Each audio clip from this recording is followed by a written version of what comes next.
Hi, my name is Alyssa Sills, and I'm a third grade teacher at Taylor Elementary School in Gwinnett County. Today, I'm going to discuss demographic, teacher, and achievement data for the elementary school. The purpose for this data analysis is to identify the strengths and weaknesses in Taylor Elementary School's achievement data, so that an action plan can be made to improve student achievement and meet the needs of all diverse learners. Some questions to consider as I review the data today are: how might the student and teacher demographic information affect achievement levels? What are the strengths and weaknesses in achievement? And how can we use this data to more effectively serve all diverse learners? First, I will go over the school overview of student demographic information. These two graphs show the school gender profile, as well as the school race ethnicity profile. The race and ethnicity profile shows that Taylor Elementary has a diverse set of students that are spread relatively evenly across the 5 major groups over the past years and has not had a lot of change. The gender profile shows that over the course of the past 4 years, male students have slightly outnumbered female students, and the gap has grown over time. The next section shows mobility, which is the percent of students leaving the school, and this shows attendance rates of the students. The mobility rate has declined within the past 4 years, and the absence rate has remained constant, with an average of 30% of students having 6 to 15 absences. Here, I dug deeper into diverse populations and found that free and reduced lunch, or economically disadvantaged student populations, has stayed consistent around 50% over the past 4 years. But there's been an increase in students that are considered special needs or in special education programs like ELL and gifted. The second graph shows a breakdown of those programs, showing that gifted levels are remaining around the same or slightly declining, which is the dark blue color, and the special education students are increasing, which is that green color at the top. Next, I will discuss findings in a school overview of teacher information. The gender and race profile for teachers showed a completely different picture than the student population for 2017 and 2018 school year. 92% of the teachers were female and 93% of the teachers were white. These numbers show that the teachers are significantly less diverse than that of the student population. This section shows teachers' years of experience and education levels over the past 4 years. The percentage of teachers with 10 or more years of experience has consistently grown, which shows that experienced teachers are staying at the school. The teachers with advanced degrees has fluctuated between 66 to 71%, and no teachers have a doctorate degree. Next, I'll dig deeper into the student achievement data. As part of the LSPI, or Local School Plan for Improvement, it states that all Taylor Elementary students will demonstrate mastery of elementary language arts, math, science, and social studies AKS, as indicated by 100% of students scoring in the proficient or distinguished range on the Georgia Milestones Assessment. In order to achieve this goal, the staff at Taylor Elementary will build instructional leadership around curriculum, instruction, and assessment, and will use student assessment data to drive instruction using Quality Plus teaching strategies. By looking at this data, we can help meet this long-term goal. The information presented shows language arts scores on the Milestones assessments for 3rd through 5th grade. Over the past 4 years, the language arts scores remain relatively consistent across the school, district, and state levels. Even though students are not reaching the goal of 100% of students being in the proficient or distinguished range, Taylor Elementary is constantly outperforming the district and the state. The same holds true for math, where Taylor Elementary is outperforming the district as well as the state, but not reaching 100% of students in the proficient or distinguished range. All levels the school, the district, and the state have improved in math in the proficient and distinguished levels, which shows that math instruction has proven to be effective. Science scores remained relatively consistent for 3 years before they drastically improved in the 2017 to 2018 school year. At the school level, and the district and state still remain consistent. At the school level, the level of distinguished jumped to 25% and proficient jumped to 35%. The reasoning behind this jump may be valuable to look into so that we can see what has helped the students raise their science scores and if that reasoning may help to raise other subject level scores. One reason may be a change in the standards that occurred during the 2017 to 2018 school year. One major difference from the other scores is the social studies section. Instead of an increase in the scores at the school level, we see a decline.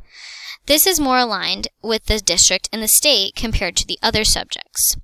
There was also a change in the social studies standards during the 2017-2018 school year, just like in science, but as the graph shows, this change could have caused a decline in the scores instead of an increase. These graphs pull out just the 2018 test scores for all subjects as shown in the social studies, and the social studies performance seems to lag the other subjects at the school level of the student scoring in the proficient and distinguished, as well as relative performance to the state and district. Due to the fact that Taylor Elementary does better than the district and state in every other subject, social studies may be a good choice for a deeper inspection of why these scores are lower. Digging even deeper into social studies, I pulled out performance by gender and race and ethnicity that shows a clear disparity in performance. Female students perform more poorly than male students, with only 42% in the proficient and distinguished, whereas males are at 54%.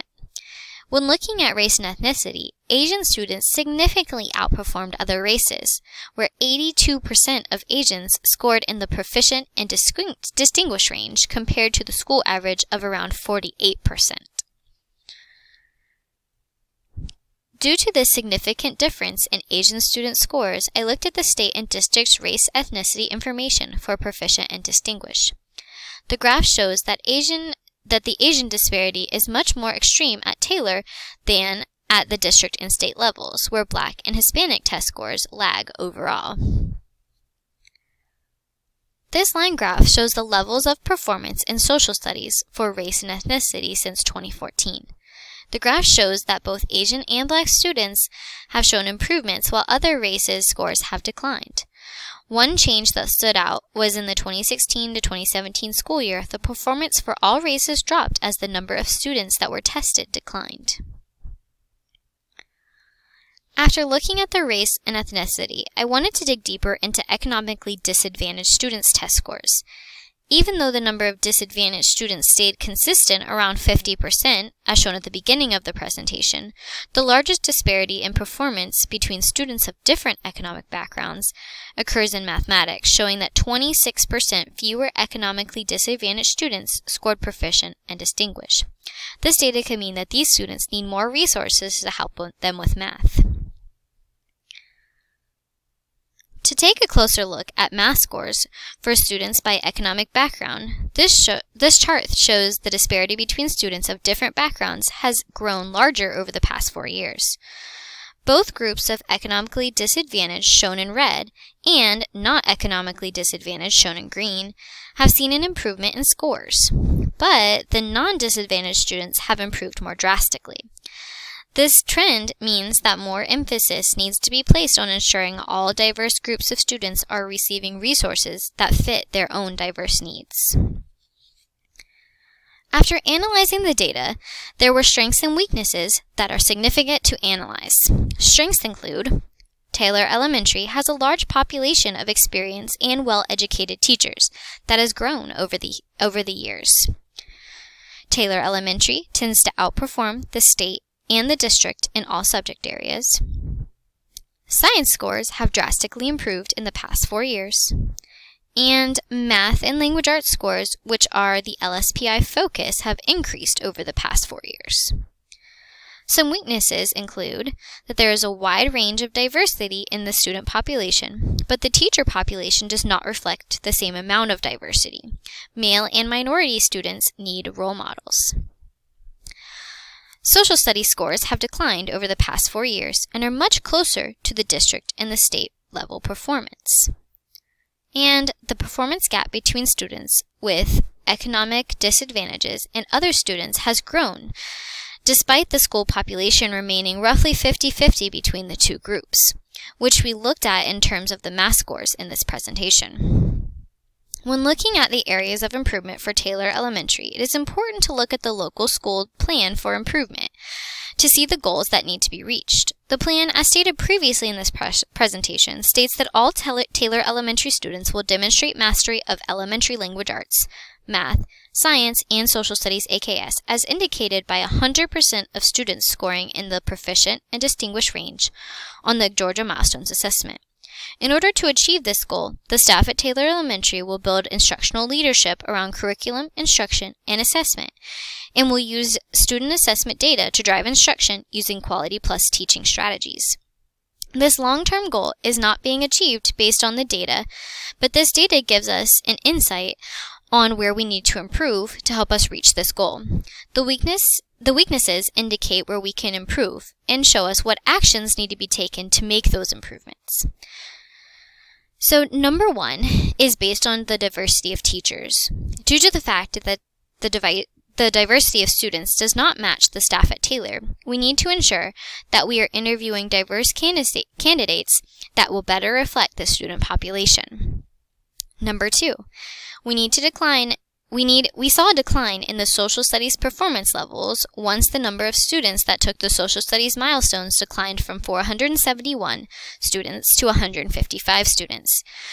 We need to look into what learning strategies were used with the population of students that is no longer being tested to see what we can do to improve instruction to increase the test scores in this area. And number 3, we need to dig deeper into why the performance gap between students with economic disadvantages and other students has grown, even though the amount of economically disadvantaged students has stayed the same around 50%. We should look into ensuring that there are strategies to help economically disadvantaged students, like making sure all teachers have been trained to teach diverse students, as well as providing more resources to help these students succeed. The next steps and discussion questions include, what other ways can we ensure that teacher populations are more diverse? How can we recruit more diverse teachers, including male teachers? What instructional strategies or best practices can be used to increase social studies performance levels? What differences occurred in social studies over the past 4 years? How can we dig deeper into reasoning behind lower performance in economically disadvantaged student populations? What strategies or best practices can be used to help economically disadvantaged students improve their test scores to be on par with the non-disadvantaged students? All the information from this data overview came from the Department of Education as well as the Gwinnett County webpage.